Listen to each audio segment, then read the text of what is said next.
पता नहीं अपने दुर्नीर से ये शकुनी कब कौन सा बाण चला दे।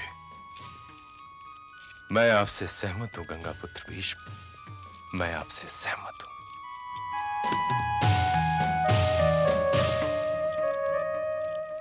प्रणाम पितामह। अर्जुन, आयुष्मान भव। प्रणाम गुरुवर। आयुष्मान भव। आओ अर्जुन, बैठो। मैं तो आपके चरण स्पर्श करने आया था पितामह, और ये कहने आया था कि आज हम लोग इंद्रप्रस्थ जा रहे हैं। तो फिर अकेले क्यों आए हो अर्जुन? क्या तुम्हारे भाइयों को गंगापुत्र भीष्म के आशीर्वाद की आवश्यकता नहीं रही? ज्येष्ठ भ्राताश्री ने तो मुझे भी यहां आने से रोका था, क्योंकि बड़ों को लज्जित नहीं करना चाहिए। और यदि हम सारे भाई यहां आ जाते तो द्रौपदी भी हट करती यहां आने की। तो फिर तुम क्यों आए वत्स? मैं आपके दर्शन किए बिना तो कहीं जा ही नहीं सकता था पितामह, और फिर अब न जाने कब, कहां और किस वातावरण में भेंट हो। परंतु आपसे मुझे यह भी पूछना था पितामह कि प्रतिशोध की अग्नि जो मेरे सीने में दहक रही है, उस अग्नि का मैं क्या करूं पितामह? उस अग्नि का मैं क्या करूं? आप काहे का प्रतिशोध कुंती पुत्र? आप काहे का प्रतिशोध? युधिष्ठिर ने द्यूत में जो कुछ भी हारा है, महाराज ने तो वो सब कुछ लौटा दिया है। सब कुछ तो नहीं लौटाया पितामह, सब कुछ तो नहीं लौटाया। द्रौपदी का मान नहीं लौटाया, उस हाथ को दंड नहीं दिया जो पहले उसके केश तक और फिर उसके वस्त्र तक पहुंच गए थे। उस जंघा को दंड नहीं दिया जिसे पीटकर दुर्योधन ने दुशासन को आदेश दिया था कि द्रौपदी को वहां बिठा दिया जाए। उस जीभ को दंड नहीं दिया पितामह जिसने भरी सभा में दिव्य जन्म द्रौपदी को वेश्या कहा था। हस्तिनापुर पर यह ऋण तो है पितामह, यह ऋण तो है, और यह ऋण तभी उतरेगा जब हस्तिनापुर हमें दुर्योधन, कर्ण, दुशासन और गंधार नरेश के शव देगा पितामह, शव देगा।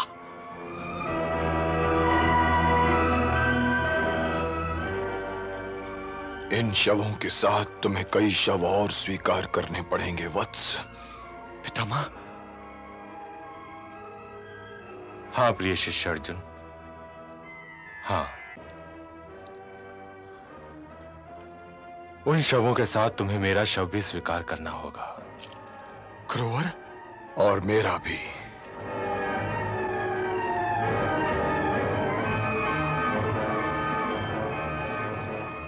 इतने घबरा क्यों गए हो तुम वत्स? क्या तुम मेरी छाती की ओर अपने बाण चलाने का साहस नहीं कर सकते? मैं हस्तिनापुर राज्य का द्वारपाल हूं वत्स। यदि कोई शत्रुता का भाव लेकर इसमें प्रवेश करना चाहेगा तो उसे मेरा शव अवश्य पार करना होगा। तो क्या आप यह कहना चाहते हैं पितामह कि इस अपमान के विष को हम चुपचाप पी जाएं? मैं कौन होता हूं ये सब कहने वाला, क्योंकि इन विषयों पर तो स्वयं अपना ही निर्णय लेना पड़ता है वत्स। किंतु जो बात मैं जानना चाहता हूं वो ये है वत्स कि जिस सम्मान की बातें तुम कर रहे हो उसका दायित्व किस पर है? क्या कुलवधू द्रौपदी को दुर्योधन ने दांव पर लगाया था?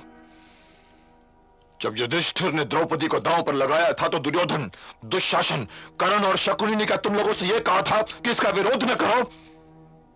और यदि नहीं तो जो अपमान हुआ है उन सब का दायित्व स्वयं तुम ही लोगों पर है। तो क्या हम भ्राताश्री का विरोध कर सकते थे पितामह? बोलिए पितामह, विरोध कर सकते थे? तो क्या तुम युधिष्ठिर की आज्ञा लेकर मुझे युद्ध की धमकी देने आया हो वत्स? अरे वत्स अर्जुन, घायल तो मैं हुआ हूं, अपमान तो मेरा हुआ है, अरे अपमान तो हुआ है मेरे हस्तिनापुर का, अरे अपमान तो हुआ है मेरे पूर्वजों का, और अपमानों की इस भीड़ में तुम्हें केवल अपना अपमान दिखाई दिया। अरे वत्स अर्जुन, जाओ इंद्रप्रस्थ जाओ और वहां बैठकर ये सोचो कि ये जो कुछ हुआ है वो क्यों हुआ है। आरोपों की इस मृग तृष्णा में मत भटको। प्रतिशोध किसी समस्या का समाधान नहीं होता। भूल कहीं न कहीं तुम्हारे बड़ों से हुई है वत्स, किंतु दुख की बात तो यह है पुत्र कि मैं ये सभी बातें दुर्योधन से नहीं कह सकता, क्योंकि वो एक उल्टी गागर है। जल के लिए स्थान तो बहुत है, परंतु जल जाने का मार्ग बंद है। अर्जुन, मार्ग बंद है।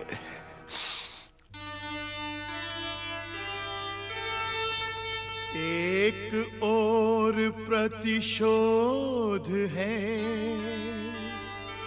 एक और अपमान।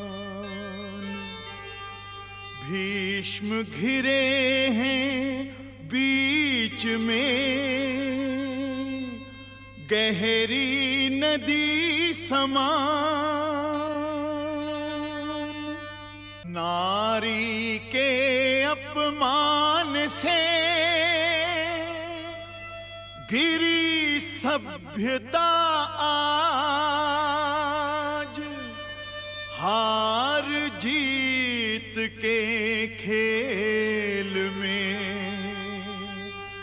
गई वंश की लाज।